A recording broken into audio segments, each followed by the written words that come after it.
Az alkatrészek egymáshoz viszonyított méretarányát leszámítva semmiben sem különbözik az ember a többi emlősfajtól, legfeljebb csak fajta jellemzők tekintetében. Természetileg még annyiban sem szabadna különböznünk a többi emlőstől, hogy két lábra emelkedve járunk, mert nem erre lettünk tervezve. Meg is ittuk rendesen a levét ennek a renitens magatartásnak. Aztán, hogy ezt magunk erőltettük, vagy egy nagyon régi, fejlett civilizáció génmanipulációinak köszönhetjük, nem tudni. Beszélik ezt is, azt is. Egy biztos, a gerincnek nem szabadna súlyt tartani, csak összekötni a csípőt és a vállövet, így vízszintesen. Míg a mentén lógnak szépen egymás után a belső szervek, mint a füstölőn, a sonka, kolbász, stb.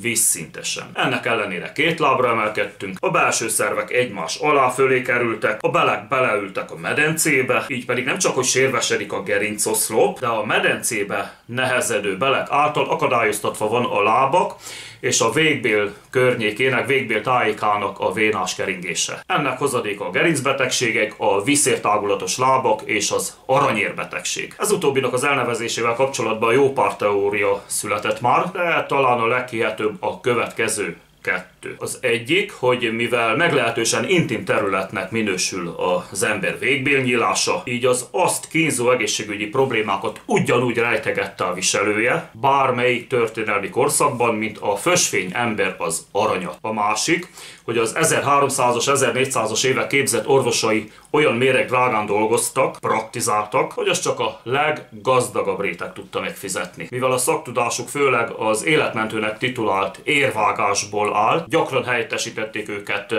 vajákos asszonyok, borbélyok, viszont ők is alaposan megkérték az árát a szakszerű véreztetésnek, mert annak idején szinte mindenre ebben látták a gyógyulás esélyét. Aki pedig végbél tájékán manifestálódott vénás betegségtől szenvedett, ráadásul olyan szerencsés volt, hogy ez időnként még ki is vérzett, akkor megmenekült a méregdrága orvosi kezelésektől, így az ő vérző végbélnyílása szó szerint aranyat ér. Köszönöm a figyelmet, jó egészséget!